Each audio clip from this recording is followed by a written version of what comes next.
Hey guys, it's Will here. I wanted to talk about systems versus goals, and I've talked about this on my blog, and I might have mentioned it before, but I'm going to go through four different areas that I'm using sort of a systematic, structured approach versus just ad hoc or looking at some goal in the future as far as getting results. So I feel that this is the best way to be successful. There's a bunch of books I'm reading as well. Deep Work, which talks about a lot of the distractions, like with social media and trying to focus, and one called Peak, which is about peak performance and deliberate practice. And so the four areas I'm going to talk about are plant-based diet, my exercise, like the gymnastic, stretching, and that, calisthenics. What I'm doing right now, like I'm in my sort of career or interest, is deep learning, machine learning, artificial intelligence. And the fourth thing is learning a language. And so each of these I've applied sort of a systematic approach, because a lot of times we might just go on YouTube or read books and just kind of, or maybe even Coursera. There's some courses on some of the online websites, which is cool. There's a structured approach within the course itself, but sometimes it can be a haphazard approach, and you can try to apply this to some of your interests. So for plant-based diet, when I talk about a systematic approach, would be being prepared and having just a system set up. So that means understanding, obviously, plant-based, or like I do, starch-centered diet, and what that means. Because people ask me a lot of times, can I eat this? Can I eat that? And so they're not aware. They don't understand the diet. So that's the first thing, is to understand it. So reading Starch Solution would be my advice, and understanding what diet you're doing. There's going to be a learning curve, and obviously you got to learn some of the cooking practices. So cooking without oil, and then you've got stocking your kitchen, because a lot of times, if you're not prepared or you have a lot of tempting food in your house, it's going to be tricky. And or you're not sure what to make, or you don't have the stuff on hand, or it's too much time and effort to make it. So that's where, like, I just recently posted a picture of some batch cooking. I had beans, rice, quinoa, different types of rice, basmati as well as wild rice. So those batches are in the fridge ready to go. I've got frozen fruit that I even defrost it, because it gets a nice juice, like strawberries. When they defrost in the fridge, you get a nice juice as well, sweet. And that's a way to not use any kind of sugar. Um, Frozen veggies, canned food if you want. So being prepared, and then every day it's like I have sort of the same thing.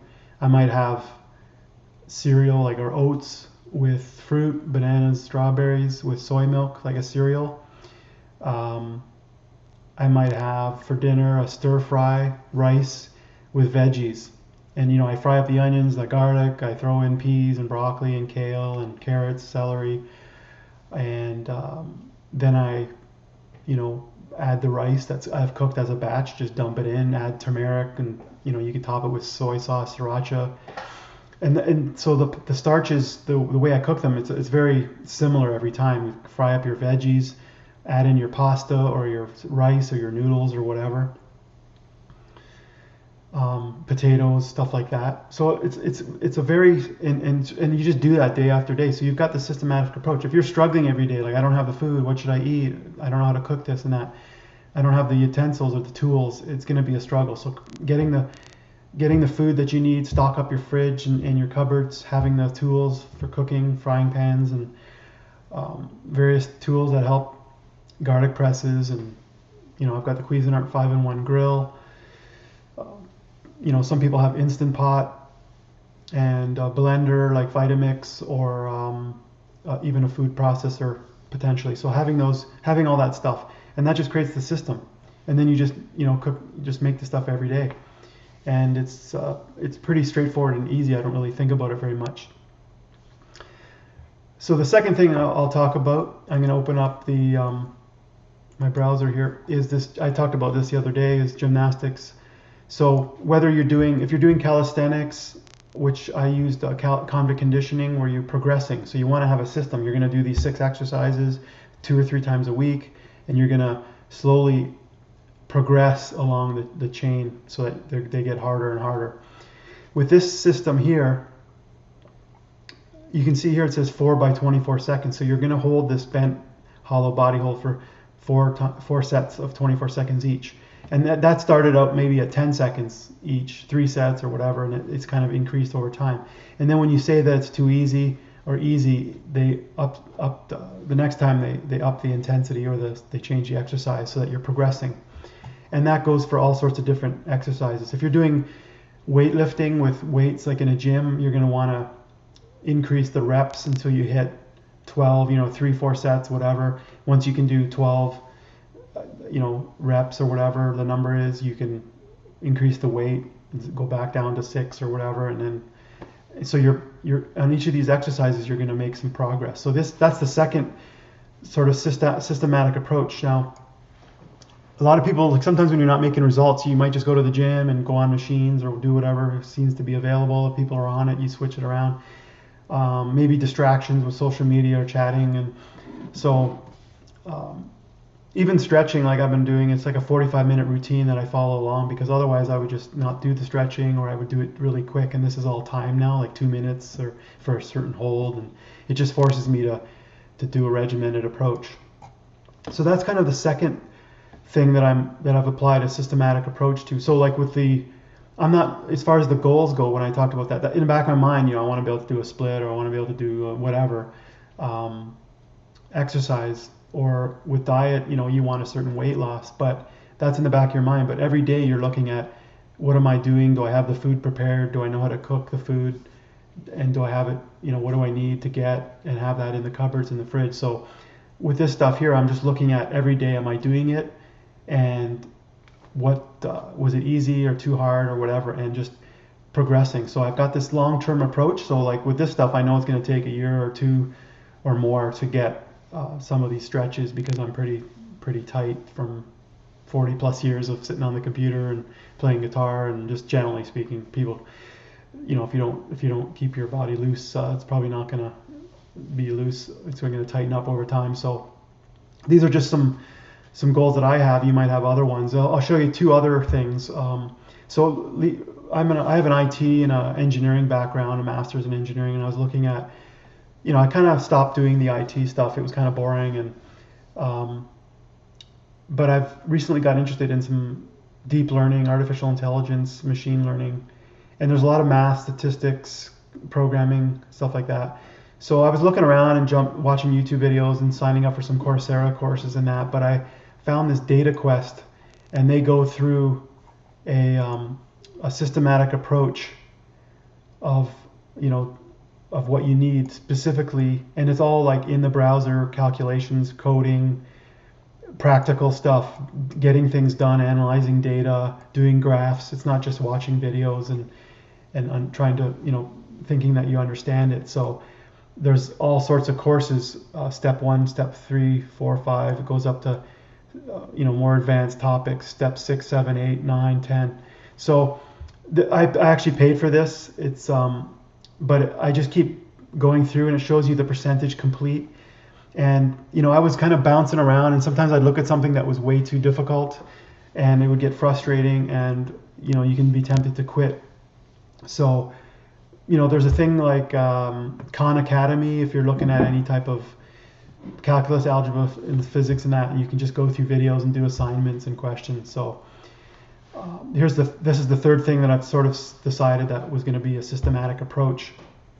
And the fourth thing that I've been doing is, if you're going to learn a language, this is Duolingo. It's pretty cool for a few reasons, but basically if you scroll down here, you can see where I started, basics, and it's coming down, and you just keep on the app. I've got an app on my iPad, but I just keep plowing through this, and then you have to refresh your memory. You go back and refresh as you start to get further along. These bars come down, so it tells you to refresh your memory, so you review some of the older stuff. But the cool thing is, it's also got these chat bots, so you can actually talk to someone like with text, and that's really a lot of fun. and they test. They'll talk to you about some stuff that based on your knowledge, and they give you suggestions of what you can say. And there's another site app called Mondly, Mondly, and that has an actual audio chat, so you can talk, and there's voice recognition. And a lot of people are shy, especially as you get older, to talk to somebody who knows French or Spanish or whatever, because you're embarrassed. And this is a way to get over that and just talking to a computer and chatting. There's other ways you learn, obviously immersion and like going to a city, a country that speaks that language, and reading comprehension. There's a lot of other things, but this just gives you a structure that you can follow, and you're going through. It says I'm 4% fluent at this point. I took French in high school and did really well, but it's been a long time, and occasionally I've looked at it again. But one of the things that stopped me was talking and speaking, and these chatbots are now, that's where the artificial intelligence comes in. They're starting to be better at, like, chatbots are replying to you and getting better at understanding your voice. So there's voice recognition, images like Google and stuff like that that's tagging your photos. They can recognize images in the photos, voice recognition, text, language conversion. The translate is getting a lot better now with machine learning and deep learning, so it's all kind of connected.